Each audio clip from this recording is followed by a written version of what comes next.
Morning po. Bago po ako magsimula sa pangangaral, gusto ko na pong kuhanin yung opportunity na magpasalamat. Una sa Panginoon, maraming salamat na sa pagpasa po ni Rai sa board exam, and we thank the Lord. And secondly po, sa inyo na mga nanalangin, maraming salamat po sa inyong suporta sa pananalangin.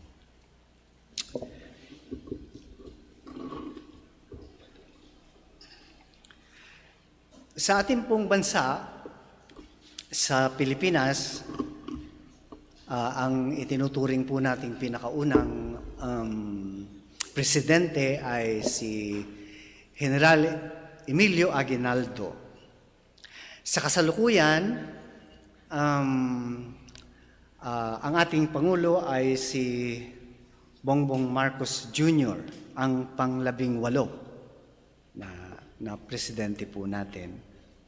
At sa ibang mga bansa ay ganun din, may maluluklok na presidente, and then pagkatapos ng ilang panahon ay mawawala. Ibig sabihin, sa pag-upo ng mga presidente, they are given the power. Kaya lang, as is true, mga kapatid, ang reality ay come and go ang mga nasa kapangyarihan. Meron po tayong isang kasabihan na ganito: what goes up must come down. Law of gravity po yun. Pag nag-itsa ka ng isang bagay, babagsak pababa. Sabi po ni Herbert Leopold, yung pagtaas at pagbagsak ng kapangyarihan, that is the common fate of rulers. Yet, election na naman, mga kapatid, at of course, yung race na naman sa pagkuha ng kapangyarihan. I would like to invite you, mga kapatid, dito sa Ecclesiastes chapter 4. Pagpapatuloy ko po yung aking serye ng pangangaral dito sa Ecclesiastes. Chapter 4, mangangaral po sa mga may hawak na Tagalog. Ecclesiastes chapter 4, verse 13. Verse 13. Better was a poor and wise youth than an old foolish king who no longer knew how to take advice. For he went from prison to the throne, though in his own kingdom he had been born poor. I saw all the living who moved about under the sun, along with that youth who was to stand in the king's place. There was no end to all the people, all of whom he led. Yet those who come later will not rejoice in him. Surely this also is vanity and a striving after wind. Manalangin po tayo. Aming Diyos, hiling po namin ang tulong ng iyong banal na Espiritu sa inyo pong lingkod. Maipangaral ko po ito para po sa kapakinabangan ng aming kaluluwa. Mabunyag nawa ang aming mga puso kung paano niyo po ito tinitignan, at lahat po ng bagay ay magresulta para sa buhay po namin na patungo sa kabanalan at katuwiran ng aming Panginoong Hesukristo. At sa kanyang pangalan, ito po ang aming dalangin. Amen. Now, ang Ecclesiastes po, mga kapatid, as I have been saying, dati, sinasabi ko na po, ito po inakda ni Haring Solomon, most likely. At mukhang isinulat po niya itong aklat na ito upang ipakita rin yung uri ng pag-iiral ng tao. Yung kalagayan ng pag-iiral natin. Bakit ganito ang mundo? Bakit maraming kagulumihanan? ligalig, mga maling mga pananaw, kawalan ng kapayapaan, di pagkakaunawaan, walang lubos na katarungan, bakit may lamangan, paulit-ulit na pangyayari sa mundo, nakakaboring, walang kahulugang pag-iiral, kawalan ng direksyon, mga pagdurusa, sakit, digmaan, and eventually kamatayan. So isa po yun, I think, na gustong ipakita ni Solomon. Pangalawa, ano ang dahilan bakit ganito ang mundo? And then pangatlo, ano ang tunay na kailangan ng tao sa kalagayang kanyang kinasasadlakan? Ito isang bagay na unti-unti niyang ipapakita as we move along sa aklat ng Ecclesiastes. But malinaw na ang may akda, mga kapatid, ay sumulat base sa kanyang naging karanasan sa buhay. Noong nakaraang pangangaral, meron pong kasama doon na payo si Solomon tungkol sa kahalagahan ng pakikipag-ugnayan ng tao sa kanyang kapwa-tao. Naalala ninyo, sabi niya, 2 are better than 1. Chapter 4 verse 9, right? Kung gusto niyong bumalik doon, makikita niyo po doon, 2 are better than 1, sabi niya. Ngayon, hindi lamang, I think, kaya niya sinabi yan upang ipakita ang pangailangan ng ugnayan ng tao sa kanyang kapwa-tao, kundi, ultimately, ang kahalagahan ng ugnayan ng tao sa Diyos. Pero hayaan niyo muna po akong magdagdag ng mga bagay na hindi ko masyadong nabigyang diin noong nakaraang pangaral. It was pointed out to me by a listener, so I would like to just elaborate a little bit more tungkol sa pakikipag-ugnayan ng tao sa kanyang kapwa.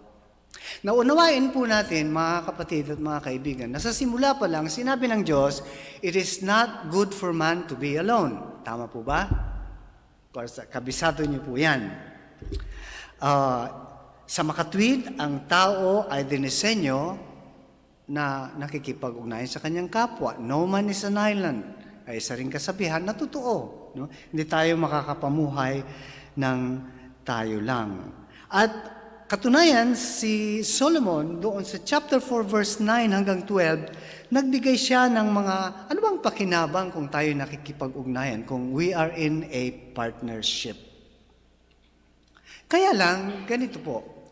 Noong maging Kristiyano tayo, mga kapatid, somehow we struggled kung paano, how we would go about our relationships. Kasi, ayon sa Biblia, tayo ay mga bago ng nilalang at kailangan tayo ay separated from the world. Of course, habang aaralin po natin ang Biblia, makikita natin at mapagtatanto natin na hindi po yun ibig sabihin na tayo totally hihiwalay sa mga hindi mananampalataya, kundi sa masama, mali at di makadiyos nitong pamamaraan, yung worldly, ungodly system. Sabi sa Romans 12:2, huwag kayong makiayon sa takbo ng mundong ito. That's what it means. Sa makatwid, hindi natin lubusang maiiwasan na makisalamuha sa di mananampalataya kasi nakikitira po tayo sa kanilang mundo. Sa mga nagtatrabaho, we associate with them. Sa mga nag-aaral, kaklase nyo sila. Besides, paano natin sila maaabot? Patungo pabalik sa Panginoon, sa pamagitan ng ating Panginoon Hesus if we don't associate with them. Pero malinaw sa Biblia na kapag yung ating association with them ay magtutulak o hihila sa atin sa paggawa ng masama, then hanggang doon lang po yung limitasyon ng ating ugnayan sa kanila. However, among Christians, sa mga Christians, tayo ay hinihimok at inuutusan pa rin na magkaroon ng malalim at matatag na ugnayan sa bawat isa. Lalo na, mga kapatid, kung tayo ipapasok sa isang relasyon na panghabang buhay like pag-aasawa. Kaya mga mananampalataya, kung kayo po ay manliligaw, mga kalalakihan, dapat Kristiyano din. Mga kababaihan, kung kayo po ay magpapaligaw, sa Kristiyano din. Kung kahit crush nyo at hindi naman kagaya ng pananampalataya ninyo, basta din nyo na kaagad.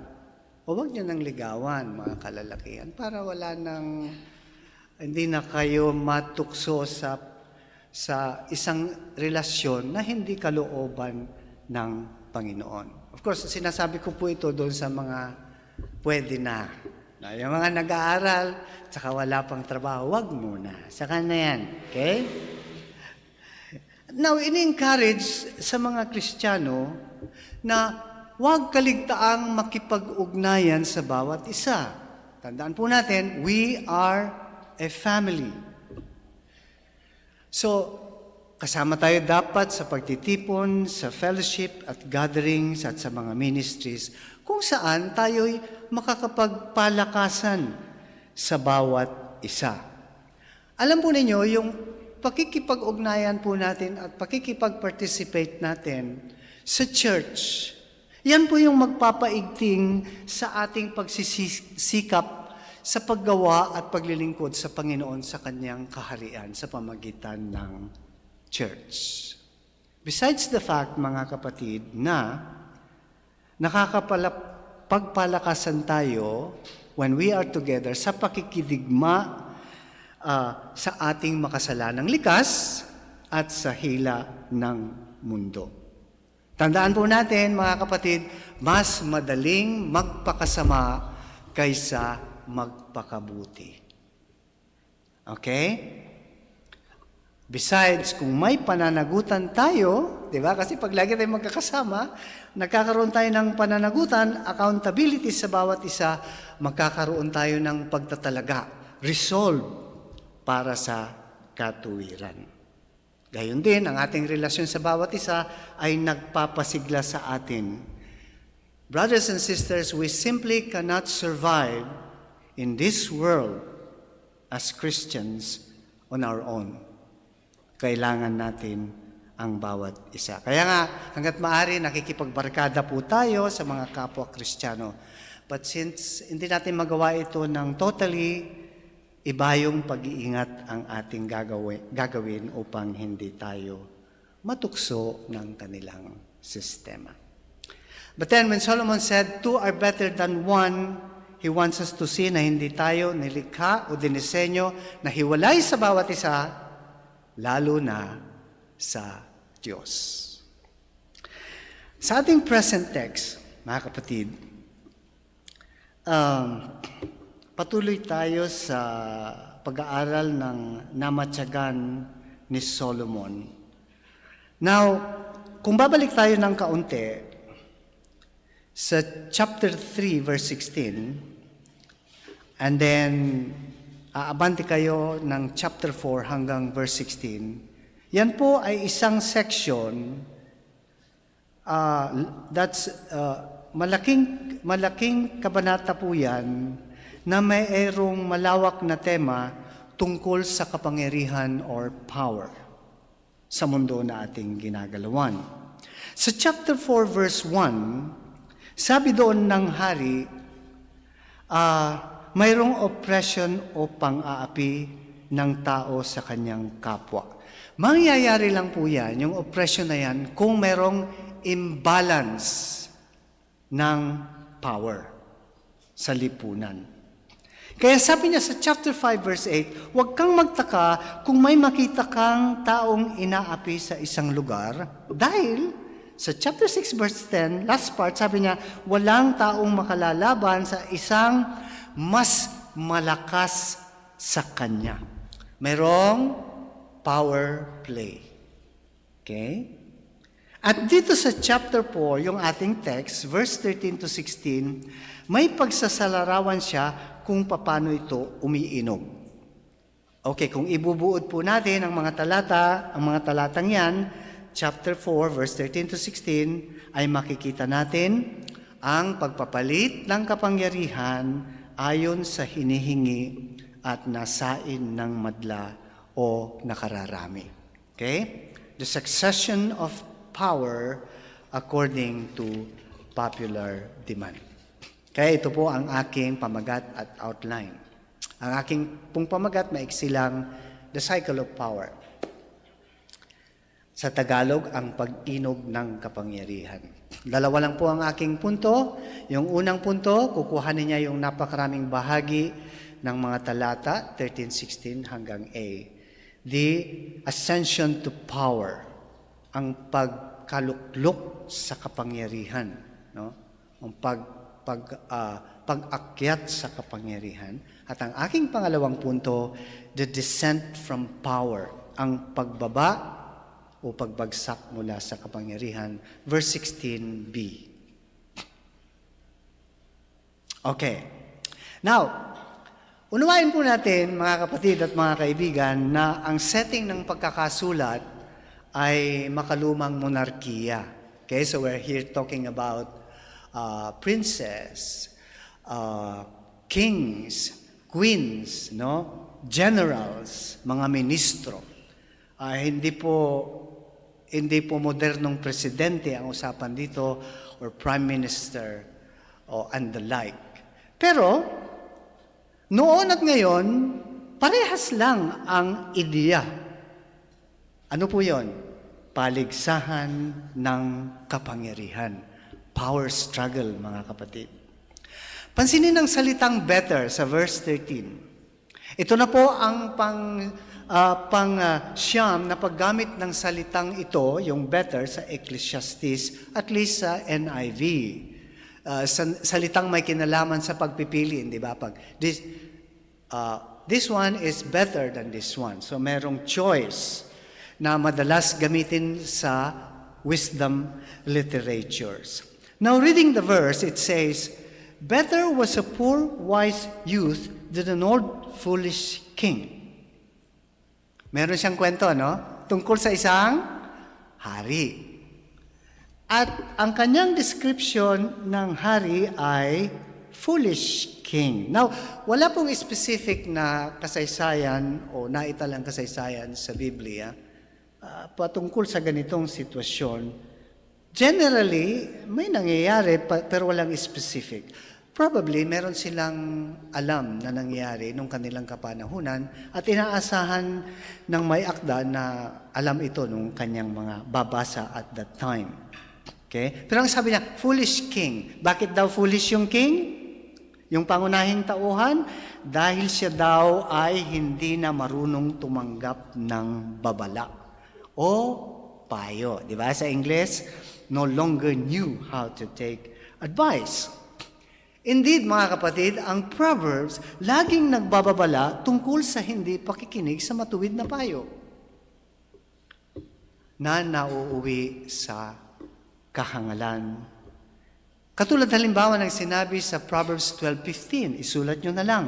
Sabi niya doon, 12:15, ang lakad ng hangal sa sarili niyang paningin ay wasto, ngunit ang marunong ay nakikinig sa payo. Yan ang maganda sa Tagalog, eh. May rhyme. Di ba? Makikita nyo rin po yan sa 15:22 at sa 19:20, kung gusto nyong isulat. Now, ang kamalian ito ng hindi pakikinig sa payo ay karaniwan sa mga kabataan, hindi ba? Dahil akala ng mga kabataan, alam na nilang lahat ng bagay. Iso nga maminsan, nubagbagan tayo suda, nga dito kaya agdangag. Agdangag dangam, nasakit tinakam. Di ba? Masakit yung damdamin, nakikinig, opo. Yan. But then, having said that, sa mga matatanda ay ganun din naman. Dahil sa pag-aakalang sapat na yung kanilang kaalaman, sila na yung pinakamarunong at pinakamahusay. Either way, yung foolishness can happen to us all kung hindi tayo marunong tumanggap ng pagtutuwid o payo, lalo na sa pagtutuwid ng banal na kasulatan. At mukhang dinidescribe ni Solomon ang kanyang sarili, hindi ba? Sa pagiging mangmang dahil siya'y naging mangmang nung lumayo siya sa Panginoon. Remember, he was the most wise king, the wealthiest king, pinakamarunong siya, pero nung magsimula siyang hilahin ng kanyang mga asawa sa maling paniniwala, he became foolish at siya'y bumagsak. Now, if we're going to see yung binasa natin, ang tulak ng buong kabanata ay tungkol sa power, kung paano ito umiikot. So let me just define muna kung ano yung power. Okay? This is power. Sabi niya, power is the ability, strength, force, or might. The capacity to exercise control, influence, or to manipulate others. Okay? Ngayon, ang power ay maaaring makamtan sa pamagitan ng, halimbawa, kung mayaman ka, popular ka, mataas ang iyong estado, katayuan sa buhay, o ikaw ay matipuno, kung ikaw lalaki, kung ikaw ay maganda, kung ikaw ay intelihente, mataas ang iyong pinag-aralan, marami kang impluensya, ikaw ay tuso, you are a good speaker, magaling mambola, you are articulate. Pwedeng manggaling doon yung mga power po natin, mga kapatid. At ang power ay nagagamit sa iba't ibang larangan ng buhay. Pwede sa politics, pwede sa government, sa business, sa akademya, sa profesyon, sa sports, sa community, sa organization, maging sa religion. Okay? Now you see power, when we define it a little bit more deeper, is simply pagkakaroon ng advantage or privileges. At ang pribilehyo yan, pwedeng natural, pwedeng binigay, pwedeng acquired, or sometimes that advantage or privilege is by law. Sa Tagalog, ang power ay kalamangan. In other words, kung tutuusin mga kapatid, lahat tayo may power. Kasi meron tayong lamang sa bawat isa. Tama ho ba? May kalamangan tayo sa bawat isa. Iba-iba lang ang itsura at antas niyan, mga kapatid. Sabi nga, power can come in big or small packages. Pero isang katangian ng kapangyarihan ay ito. It controls. Okay? It controls. Maaring pumipigil, maaring magpapakilos. Parang ganito lang po yun. Kung sino yung nagmamanipulate, sino yung nagpapatakbo, sino yung naguutos, sino yung ginagalang, sino yung ginu-good morning, sino yung sinisir, sino yung ma'am, sila yung may advantage and power. Right? Kaya kung tingin po natin ay dapat tayo ang naguutos, tayong ginagalang, dapat ako yung ginu-good morning, not the other way around, then we think that we have the power. Aminin man natin o hindi. Meron pong example niyan sa Proverbs but it does speak of power by wealth. Proverbs 22:7. Sabi niya, ang namumuno sa dukha ay ang mayaman at ang nanghihiram ay alipin ng nagpapahiram. Power. Pero mga kapatid, ang power hindi lang naman sa mga obvious na nakakaangat o nangingibabaw, kundi sa iba pang paraan. Ang nakaupong pinuno halimbawa, kagaya ng hari o presidente, sa ating panahon ay tinitingala. Hindi ba? Pag nakita natin si President Bongbong, kahit ayaw natin sa kanya halimbawa, pag nakita natin, hindi maiwasan, starstruck. Di ba? Pag napupunta po kami ng Dagupan, minsan ang istambayan pala ng mga kagawad ng Dagupan, doon sa CSI, minsan nakakaupo namin sila. Sa mga hindi ba yan yung nasa ano? Meron silang obvious na power. No? Sila'y tinitingala bilang makapangyarihan. Kanya lang, mga kapatid, kung titingnan nyo maigi, meron ding mga taong kumukontrol sa kanila. Kagaya ng kanyang pinagkakautangan ng loob, marahil may sumuporta sa kanya, pwede siyang kontrolin ng taong yun. The president, for example, is the most powerful person sa isang bansa. Pero maaaring sa likuran niya, merong isang asawa, merong isang nanay, merong isang tatay na kumukontrol sa kanya. Ibig sabihin, bagamat ang isang tao ay mukhang mas mataas, but in some ways, meron ding nagpapagalaw o pumipigil sa kanya. Sa Ecclesiastes 5:8, sabi niya doon, 5:8, sapagkat ang mataas na pinuno ay minamasdan ng mas mataas at may lalong mataas pa sa kanila. Kung gayon, hindi porke mayaman, malakas, matalino, mahusay, magaling, angat ang hitsura, bantog, kilala, marunong, bihasa, edukado ang isang tao, ay sa kanya na lahat ng kapangyarihan. Dahil sa ibang paraan at sa ibang pagkakataon, may nakalalamang o maaaring makapanlamang sa kanya ngayon o sa susunod na mga panahon. Halimbawa, maaaring isang tao ay mas mayaman, pero marami siyang bagay na hindi kayang gawin at kailangan niyang umasa sa mga taong mas mabababa sa kanya. Ang teacher ay may authority sa school. Hindi ho ba? Yun ang kanilang power over sa mga estudyante.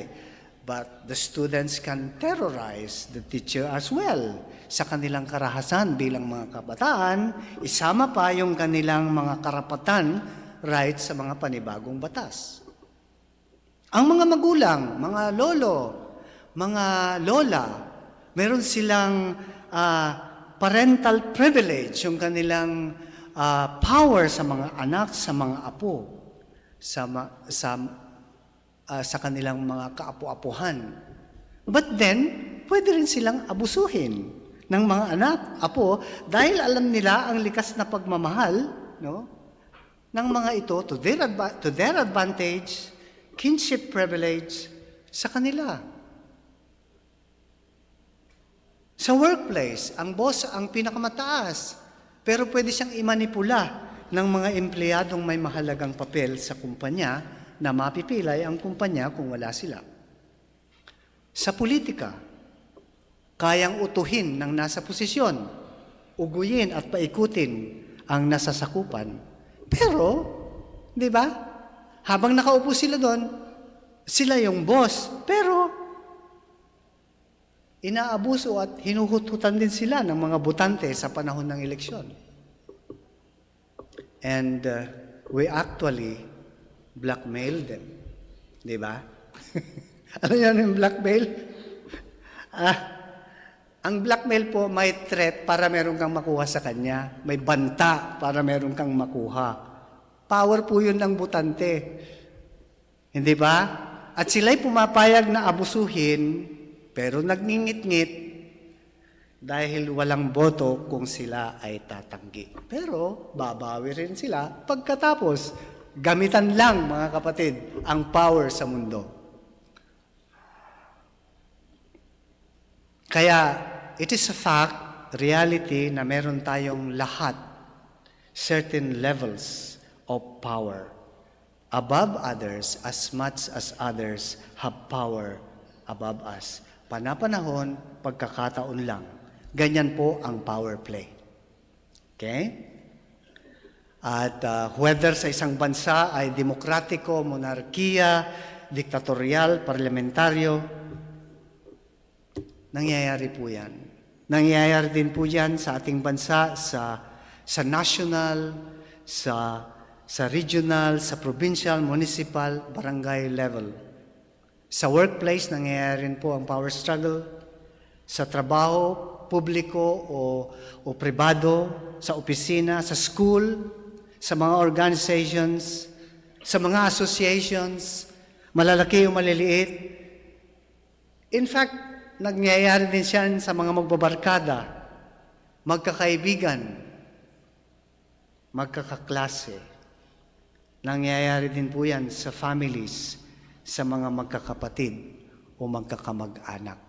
Nangyayari din siya, mga kapatid, kahit sa mga churches.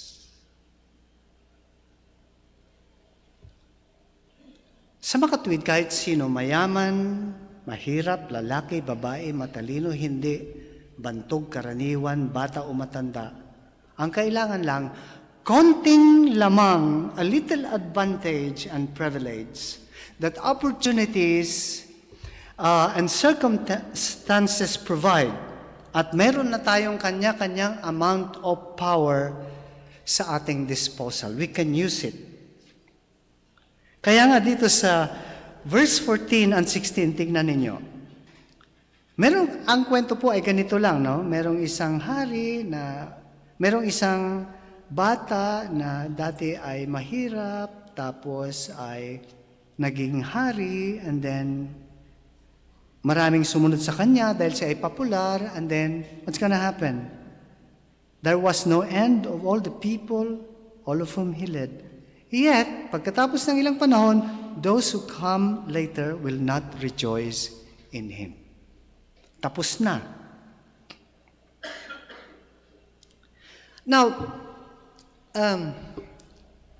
gusto ko pong unawain po natin, mga kapatid, na ang power is not evil in itself, per se. Yung power. Hindi po masama ang power. Why?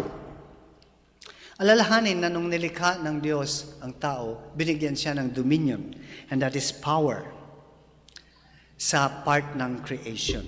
Okay? Sa Christianity, mga kapatid, binigyan tayo ng mga gifts, right? And that is power. In essence, power or advantages. For what?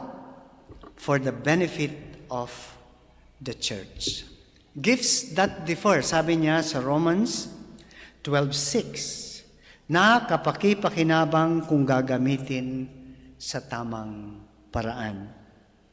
Kaya nga tayo po ay ine-encourage sa Proverbs 3:27 na huwag mong ipagkait ang mabuti kapag ito'y nasa kapangyarihang gawin ng iyong kamay. Ibig sabihin, ang power, kung ginagamit sa mabuti, it's good. Pero kapag ang kapangyarihan ay ginamit para sa sariling motibo at kasiyahan lamang, bukod sa mapagdadamutan ng gumagamit nito ng mabuti ang kanyang kapwa, magagamit ang power sa kalabisan at kawalan ng katarungan. Kagaya ng nagawa at ginawa ng mga Pariseo sa kanilang religious power. Yun basically ang problema ng mga Pariseo, inabuso ang kanilang religious power. Siyempre, sa ating mundo po, mundong makasalanan, ninanasa ng tao na pagibabawan yung kanyang kapwa, to dominate others. Alam nyo, nung pumasok ang kasalanan ng tao sa mundo, dinamay natin pati kalikasan, pati sila nagkaroon ng power struggle. Hindi naman dapat. Romans 8:22, the creation groans and travails. Bakit? Kasi sila may power struggle. Ang kaibahan lang, sila yung power struggle nila para mag-survive. Survival of the fittest, no? Para sila'y manatili. Pero sa tao, we exercise power because we enjoy it. We dominate others for the glory of it, mga kapatid. Bakit? Kasi kasiya-siya, no? It's pleasurable. Minsan nagbibigay ito ng satisfaction sa ating sadistic inclination. May kakambal po ang power, mga kapatid. And that is pride. Okay? Now, ang tinutukoy ko pong pride ay hindi yung nagpapahayag lang ng kasiyahan at satisfaction sa nagawa o na-accomplish. Katulad ni Pablo sa kanyang pride sa mga Corinthian believers. Sabi niya, boasting even as you are our own. Ganon din sa mga Thessalonians, sabi niya, you are our glory and joy. Nakatumbas lang ng pagsasabing, hindi ko kayo kinakahiya. Yun po yung isang klase ng pride na hindi naman masama. Pero ang sinasabi ko po ay ang maling uri ng pride na, ganito po yung maling pride, no? Pagtataas sa sarili sa kalugihan ng kapwa at the expense of others, na magtutulak sa atin na magmayabang sa layuning malagpasan, maibaba at maapakan ang iba. And you know what? Ang power po ay nakalalasing because it cloud the senses and eventually addicting, nakakagumon, nakakasugapa, nakakahumaling. It is hard to give up yung power kadalasan. Pero po, ang kapangyarihan ay mapaglinlang. Dahil aakalain nung nagtataglay po nito na mananatili sa kanya magpakailanman at siya na ang pinaka. Kaya nagbibigay ito ng kasiyahan and then nagbibigay pa ito ng higit na pagnanasa na eventually ayaw ng bitawan to the point na gagawin niya ang tama, gagawin niya na mali ang tama at ang tama ay mali at aapakan at hahamakin ng kapwa para mapanatili ang kapangyarihang sukdulang itatanggi kung ano ang matuwid sa harap ng Diyos. Kaya ang Biblia, mga kapatid, ay nagbababala tungkol sa pagnanasa ng power. Sulat ni James, chapter 3, verse 16, for where selfish ambition exists, kasama siyempre ang desire for power, mayroong kaguluhan at bawat gawang masasama. Nakakasama po ang pagnanasa ng power. Halimbawa, yung gusto ng kapangyarihan in the form of wealth. Sabi ni Pablo kay Timoteo, sila'y nahuhulog sa tukso at nabibitag sa maraming hangal at nakapipinsalang pagnanasa na siyang naglulubog sa mga tao sa pagkawasak at kapahamakan. Kaya sa Old Testament pa lang, nagbababala na ang mga propeta. Sabi ni Sicaraya, sa pang-aabuso ng kapangyarihan, 7:10, huwag ninyong apihin ang balo, ni ang ulilaman, ang dayuhan, ni ang dukha man. Dagdag pa ni Mika, chapter 2, verse 1, kahabag-habag sila na nagbabalak ng kasamaan kung ito'y nasa kapangyarihan ng kanilang kamay. But the bad news is, mga kapatid, posibilidad din ito maging sa mga Kristiyano. Kaya nagpapaalala rin si Apostol Pablo sa ating mga advantages at kalamangan, mga privileges sa buhay, sa bawat isa sa iba't ibang larangan ng buhay. Sabi niya na sino may huwag magkasala uman lamang sa kanyang kapatid sa bagay na ito. At dahil realidad, mga kapatid, nasa iglesia, sa ating church o sa church, sa iba-ibang churches, ay iba-iba ang antas ng ating buhay, sigurado merong nakaaangat, merong mas mayaman, may mas maimpluwensya, may mas mahirap, may mas mahina at taba. That's why it makes sense when Paul advised us sa Ephesians na tayo'y magpasakupan sa bawat isa. Which means, kasama doon ang paggagalangan, respeto sa bawat isa. At kapag aaralin po natin ang detalye ng Biblia, ibig sabihin nito, bawat Kristiyano, anuman ang papel sa buhay o sa church, ay nagrerespetuhan at nagbibigayan sa bawat isa. Ano po ang motibo? Submit to one another out of reverence for Christ. Kaya doon sa Ephesians, o binasa nyo, tsaka sa Colossians, yung mag-asawa, yung magulang at anak, manggagawa at amo, no?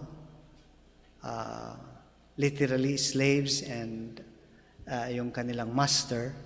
Sa panahon natin, manggagawa at amo. And in the other parts of the Bible, yung leaders at members. Bawat isang Kristiyano ay pinapayuhan na magpasakupan sa bawat isa.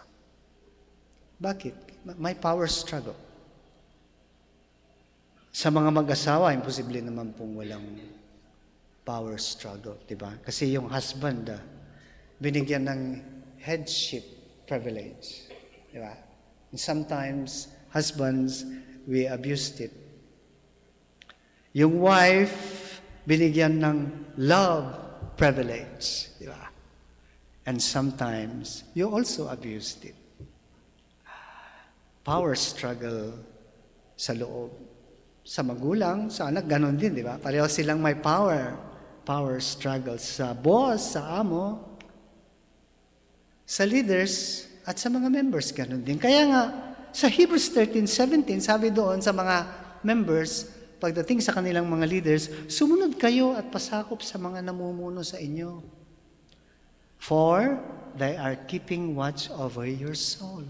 Para maging masaya sila sa kanilang trabaho. Dahil pananagutan nila yun sa Diyos. In the same way, sinabihan din yung mga leaders sa 1 Peter 5:3, huwag kayong maging Panginoon ng mga pinangangasiwaan ninyo, kundi kayo'y maging halimbawa sa kawan. Bakit? Kasi lahat tayo, pananagutan natin sa Diyos yung maling paggamit ng advantages or power na ipinagkatiwala sa atin sa panahon na ito ay kukunin na mula sa atin. Our second point, the descent from power. Pag kukunin na ng Panginoon yan, wala na tayong kapangyarihan. Diba? Verse 16b, yet those who come later will not rejoice in Him. Sabi ko nga, context niyan ay sa kanilang politiko, sa kanilang monarchy. Hari bumagsak, ayaw na sa kanya ng mga tao. Tapos na ang kanyang panahon. Now, pansinin ang namasid ni Solomon earlier tungkol sa pag-ikot o cycle ng mga bagay sa mundo. Sa chapter 1 verse 9, sabi niya sa Tagalog, ang nangyari ay siyang mangyayari, chapter 1 verse 9, at ang nagawa na ay siyang gagawin na. It is amusing, sa New Living Translation, masyadong loose yung pagkaka-translate, but it does convey a reality. Sabi niya, yung gano'n, yung ang nangyayari ay siyang mangyayari at ang nagawa na ay siyang gagawin. Sabi sa NLT, New Living Translation, history merely repeats itself. Loose siya, pero it is true. Di ba? Gayon din, kung abante kayo ng konti sa chapter 3 verse 1 and following, sabi niya doon, sa bawat bagay ay may kapanahunan, a time to be born, a time to die, a time to kill, a time to heal, a time to love, a time to hate, a time for war, a time for peace, etc. Lahat may panahon. Now, the author is implying, mga kapatid, na nauulit ang mga pangyayari sa mundo, pati yung pagkakaroon ng power. Ngunit, yung mga nagmamay-ari nito ay nawawala. Yung mga tauhan, hindi sila nananatili. Kaya nga siya mismo, kung babasahin niyo ang Ecclesiastes, nagdadalamhati. Halimbawa, sabi niya sa chapter 2 verse 11, minasdan ko ang ginawa ng aking mga kamay at ang pagpapagal na aking ginugugol, lahat walang kabuluhan. Katunayan sa iba pang bahagi ng Ecclesiastes, sabi niya, mapupunta sa iba yung aking pinaghirapan. Descent from power, pagbaba mula sa kapangyarihan. And then also, sa observation na ito ni Solomon, hindi pa sinusubukan niyang, ano ba ang makakapagbigay sa akin ng kasiyahan, kayamanan? Lahat binigay ko na sa aking sarili. Pati ito, power, di ba? Makakapagbigay kaya ng kasiyahan kung ikaw ay the most powerful person in the world? He was disappointed. Chapter 4, verse 16. Sabi niya, ito man ay walang kabuluhan at pakikipaghabulan sa hangin. But, ninanasa ito ng tao. Minsan kahit po tayo ng mga mananampalataya, we want this power. Ganyan ang sabi ni John, di ba? For all that is in the world, lust of the flesh, desires yun eh. The lust of the eyes, the pride of life, lahat yun konektado sa power is of the world. And the world wanted, sa kabila ng babala niya sa verse 17, 1 John 2:16 and 17, na ang sanlibutanan at ang pagnanasa nito ay lumilipas. At na mayroong bunga ang maling paggamit ng power. Sabi niya sa Proverbs 22:8, at least sa Good News Bible, if you plant the seed of injustice, meaning by the misuse of power, disaster will spring up and your oppression of others will end. Yung hari, doon sa kwento ni Solomon, naalis sa pwesto dahil siya ay foolish. Inayawan na siya ng mga tao. Pero bagay na mangyayari din doon sa susunod na hari.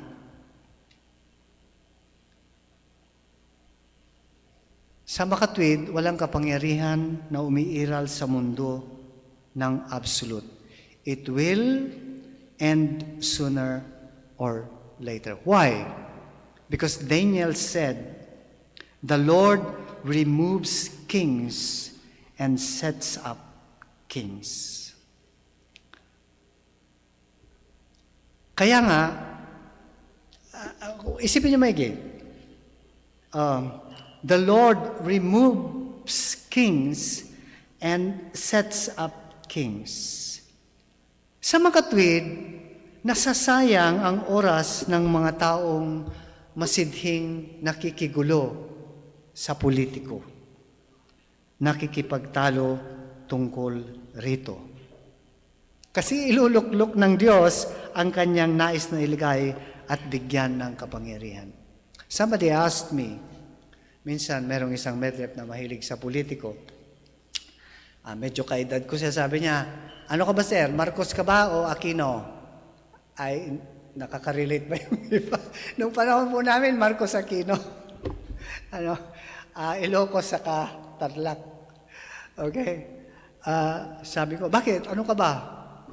Ikaw muna, sabi niya. Hindi ko nga sasabihin kasi ganito lang yon, sabi ko.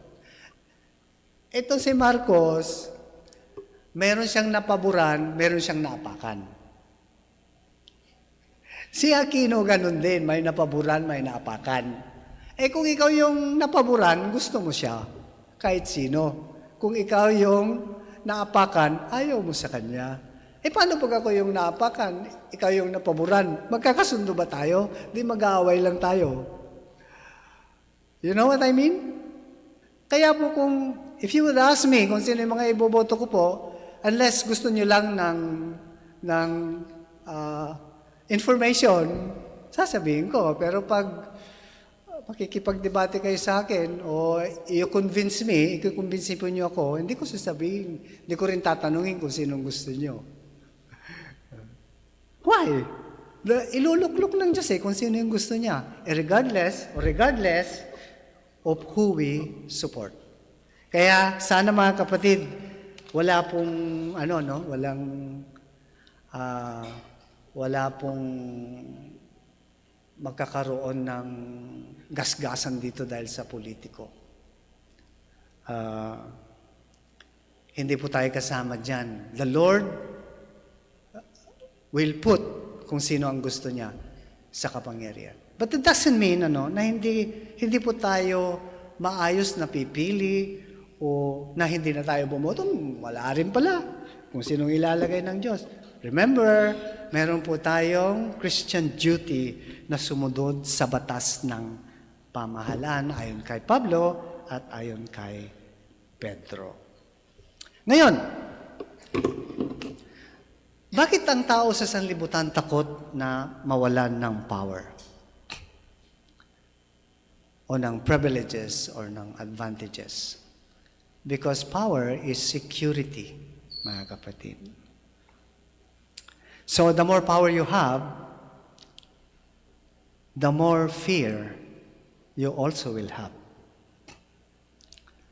Ito marahil ang dahilan kaya yung rich man na napakayaman na inaanyayahan ng Panginoong Hesus na ibenta lahat ng kanyang ari-arian ay tumanggi at malungkot na tinanggihan ang Panginoong Hesus at siya'y umalis dahil siya'y napakayaman. Kasi malaki ang mawawala sa kanya. Ang kanyang power ay ang kanyang kayamanan, and that is his security. Kaya kapag mas malaki ang nawawala, ganun din ang takot at insecurity. Doon sa Ecclesiastes chapter 5 verse 12, meron pong example yan. Sabi niya, ang pagpapakasawa ng mayaman ay hindi magpapatulog sa kanya. Tama ba? Yung pag marami kang masyado, di ka makatulog kasi naalala mo.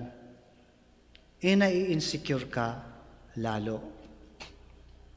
Kaya lang, hindi lamang po yun. Hindi lang yung insecure. I think we should be more fearsome of this.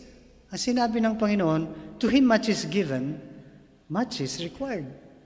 Pag mas maraming binigay sa atin, dapat nanginginig tayo, hindi dahil mawawala, kundi dahil marami tayong pananagutan sa Panginoon. Pero realidad, mga kapatid, great or small, may takot na mawalan ng security. But I would like to remind each one of us, believers, your security ay nasa ultimate power kung kanino tayo umaasa, ang Diyos. Kapag ang inyong pag-asa, kapag ang inyong saligan ay ang ultimate power ng Diyos, you don't need to be insecure nor be fearsome of the future. Now, having said all of that, mga kapatid, ang mahalagang tanong ay ito, okay? This is what is more important. Dinescribe ko po sa inyo kung ano yung power, but this is really what is more important. Paano po natin ginagamit ang mga advantages, no? Essentially, power and privileges na ipinagkatiwala sa atin. To put it another way, ano ang mga indikasyon na maaari nating makita na tayo po'y nakapagmamalabis sa paggamit ng mga ito, yung privileges and power po natin? Well, hindi naman po exhaustive ito, but I think these things will help. Una, kung nagagamit po natin ang ating advantages o kalamangan o power sa iba upang makinabang tayo mula sa iba, ngunit di man lang natin alintana ang dulot at dala nating kapinsalaan, hirap o pagdurusa sa kanila. In the course of wanting that, yung power, in the course of using that, hindi natin man lang naiisip kung ano ba yung dulot natin sa ating kapwa na kapinsalaan, hirap o pagdurusa. That's one thing. Second, isa rin po na indikasyon na nakakapagmalabis po tayo sa mga privileges po natin, kung ayaw na po nating magpatalo o maituwid. Okay? Kasi pag ayaw na po nating magpatalo o maituwid, aakalain po natin tayo na po yung pinakamahusay, pinakamagaling. Are we? Siyempre hindi. Thirdly, ganun din kung indikasyon po ito, nakakapagmalabis po tayo sa ating mga privileges kapag napakaiksi na po yung ating pasensya at pagtsatsaga sa ating kapwa. We are being intolerant and impatient with others. Sino man sila, kaanak man natin, anak man natin, magulang man natin, lolo, apo, kapatid. When we begin to become intolerant of them, then nag-uugaling superior po tayo sa kanila. Halimbawa, madali po tayong mainis, magalit, kumutya, o maging marahas sa kahinaan, pagkakamali o kakulangan ng kapwa. Bagamat ayaw po nating aminin, pagka ganon, we think we are better than them. Pero just a reminder, mga kapatid, is that the way God has treated us? Siya na pinakamataas sa lahat. Ingat din po tayo, mga kapatid, sa religious superiority complex. Religious superiority complex. Baka sa ating kasikhayan sa relihiyon, zeal, katulad ng mga Pariseo, maangkin natin ang mga katangiang ang Diyos lamang ang may karapatan. Okay? Now, we can somehow try, to some degree, try to imitate God's holiness, but we can never justly imitate His wrath with people. Ang superiority complex, mga kapatid, ay maling pananaw ng tao sa pag-aakala, pagkalinlang actually, na siya'y nakahihigit sa pagiging matuwid, na maaaring mang-uwi sa pang-aapi ng mga itinuturing na mas mababa kaysa kanya. At pangatlo, ito pa po ang isang indikasyon. Kapag may puso po tayong mapaghiganti. Ang taong revengeful, mga kapatid, naghihintay lang ng pagkakataon na makaangat ng kaunti. Kaunti lang kung kanino siya maghihiganti. Tama? Kasi hindi ka makakapaghiganti pag hindi ka nakaangat eh. So you need a little bit more power so you can take your revenge. Pero mga kapatid, tatandaan po natin na ang may karapatan lang ng revenge ay ang Diyos. Wala po tayo. Kasi ang Diyos lang ang walang kasalanan. We must always be reminded sa sinabi ng Panginoong Hesus, ang walang kasalanan, siya ang mauunang bumato. Then of course, Paul said, huwag kayong maghihiganti. Alam niyo po ba ano ang definition ng revenge? Revenge. Sa Webster, response plus vindicate. To avenge, to inflict punishment in return for injury or insult, or to take vengeance. Di ba? Pero, ang ideya ng revenge sa Bible ay katumbas na parusa. Okay? Katumbas. Makatarungan. Hindi pagbawi ng malabis. Sabi niya kasi, a tooth for a tooth. Pag sinuntok mo ko, halimbawa sinuntok ako ni Brother Alan, naalisan ako ng ngipin. Pabubunot ko rin kay Sister Jenny, yung ngipin na naalis sa akin. Yun ang katarungan. Ay, example ko lang po si Sir Alan kasi hindi naman kami magsusuntukan. Kaya sabi niya, a tooth for a tooth, an eye for an eye. Kapag Inalis mo ang mata ng iyong kapwa, mata mo rin. Kung kanan, kanan din ang aalisin. Pero sa ating mga tao, mga kapatid, muhi at hatred ang pinaiiral. Tingnan nyo sa pelikula. Yung bida pinatay ang asawa. Nung gumanti, pinatay ang buong angkan. O hindi ba ganun sa pelikula? Pinasabog yung barong-barong mo, pinasabog mo yung palasyo niya. Oh. Now, that is in excess. Hindi po yun totoong revenge.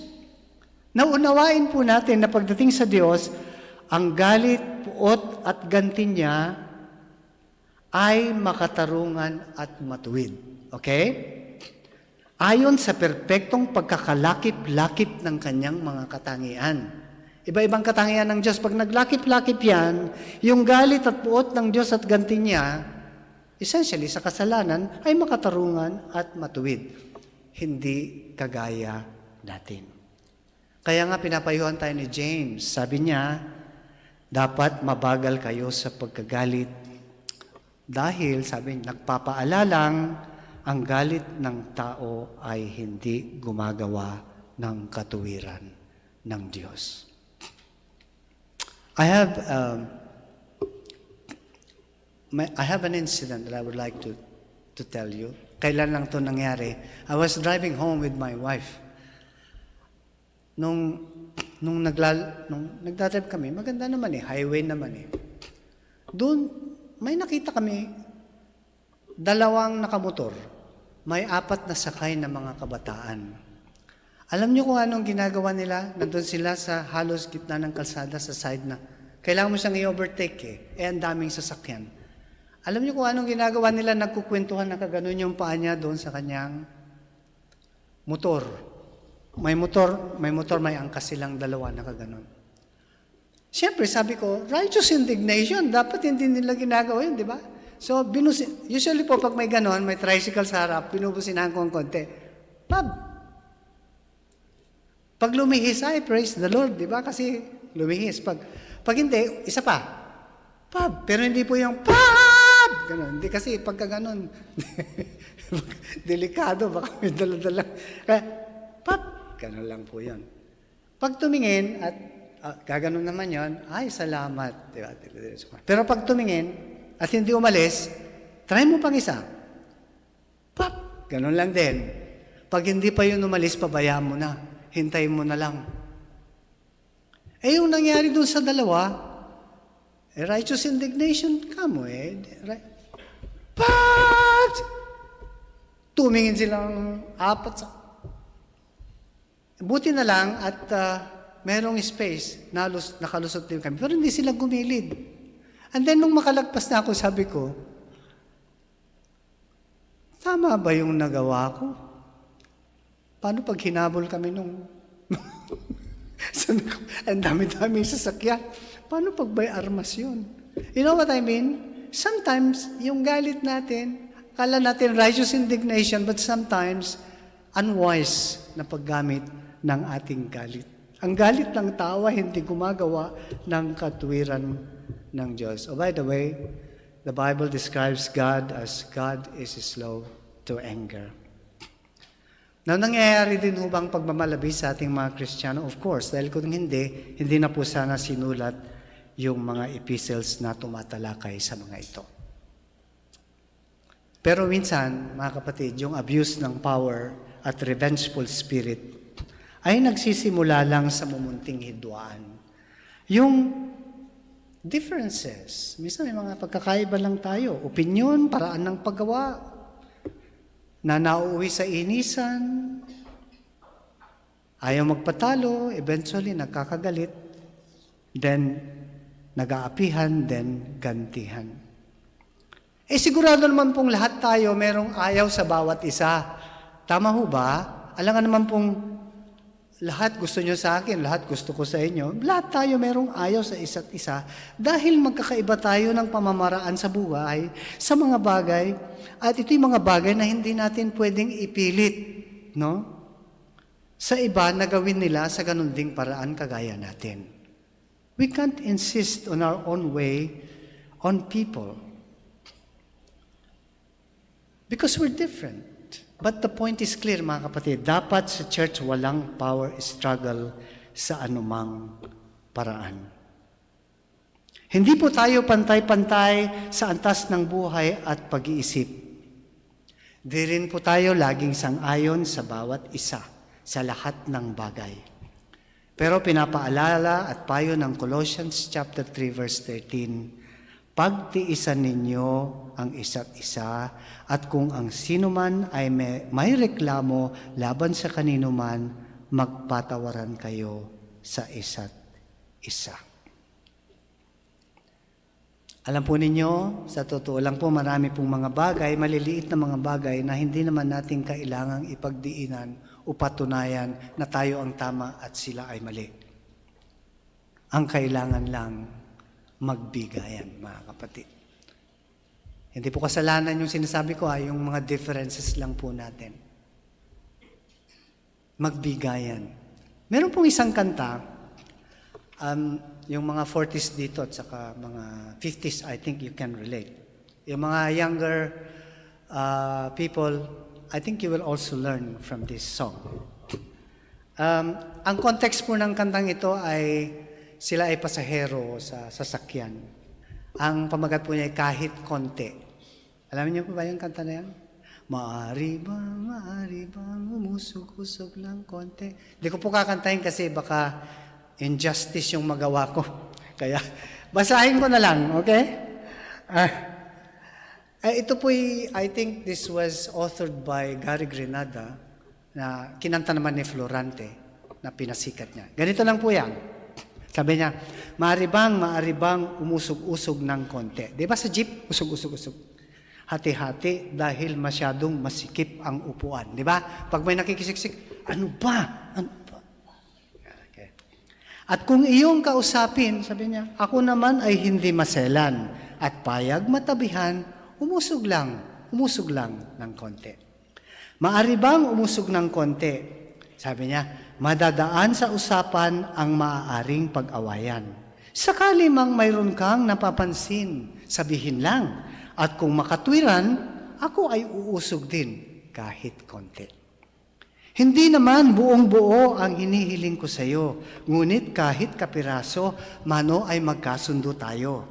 Iba't iba ang katwiran ng tao sa lipunan, ngunit ang kailangan lang, tayo ay huwag magtulakan. O kay raming suliranin, oras-oras dumarating. Dahil di kayang lutasin, hindi na rin pinapansin. Di ba? Subalit kung tutusin, ang kadalasang dahilan, kaibigan ayaw nating umusog ng kahit konti. What is the point? Magbigayan, magtiisan, pagtiyagaan ang bawat isa. You know what? Yung sumulat po nito, yung author, si Gary Grenada, nag-profess na Christian siya. But after a while, wala na rin. Pero hindi niya ito sinulat nung siya nag-profess na Christian. In other words, the principle here is Christian, right?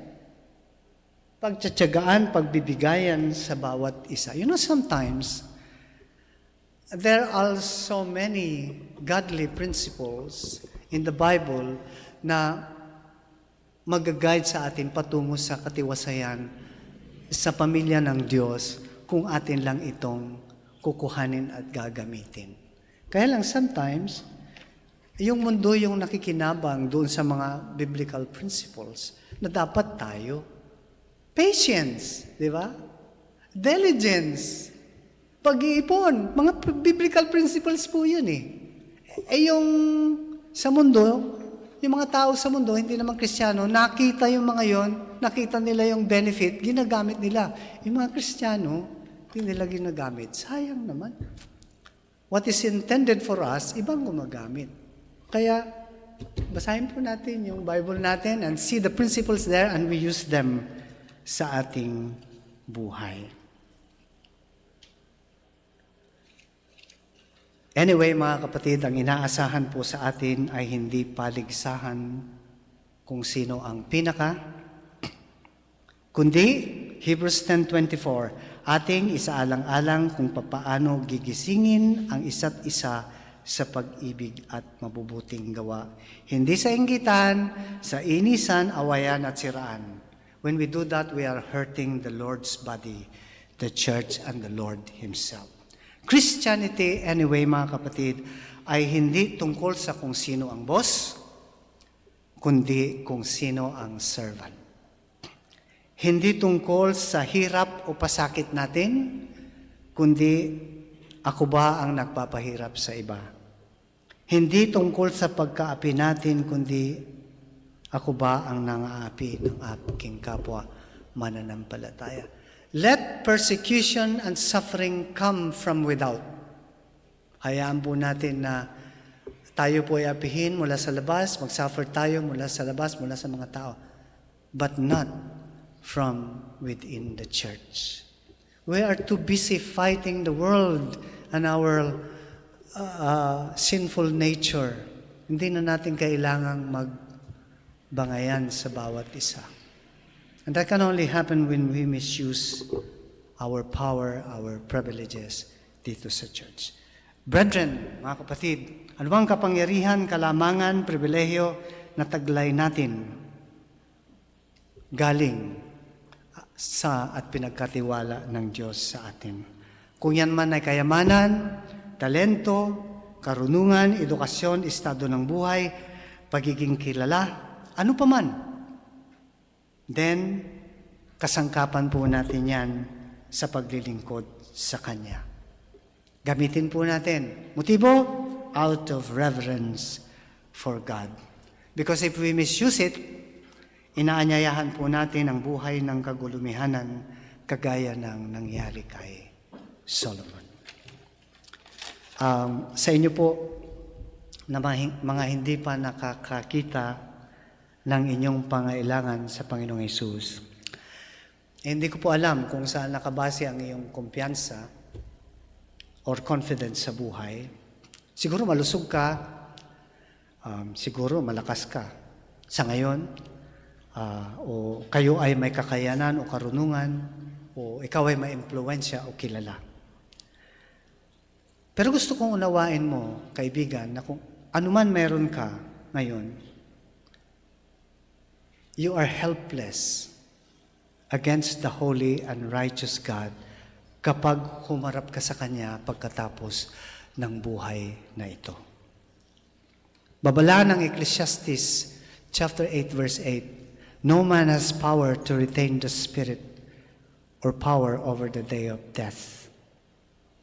At sa Hebrews 9:27, itinakda sa mga tao na minsan lang mamatay at pagkatapos ay ang paghuhukom. I pray that the Lord would open your heart, ikaw kaibigan, na makita mo na ikaw ay nagkasala sa Panginoon at sisingilin Kanya balang araw at tanging kay Kristo lamang Kanyang anak na nagbayad ng kabayaran ng kasalanan ng tao, may kapatawaran at pag-asa ng buhay na walang hanggan, hindi sa anupaman na taglay mo sa kasalukuyan at mga bagay na inaakala ng mundo na sapat para sa kaligtasan ng kanilang kaluluwa. Manalangin po tayo. Salamat, Panginoon, sa inyong pong mga salita naming natunghayan. Hiling namin ang patuloy po ninyong pagkilos sa aming mga puso. Kami po ay makahakbang ng ayon sa inyong kalooban palagi at magamit po namin ang aming mga pribilehiyo, ang aming mga kapangyarihan, ang aming mga kakayanan na pinagkaloob po ninyo para sa inyong kalalatian. Tulungan po kami sa aming mga kahinaan. Sana sa kalakasan ng inyong kabanalan, katwiran at ng inyong habag sa amin, makahakbang po kami para po sa inyong kaluguran. Sa pangalan ng aming Panginoong Hesus, Amen at Amen.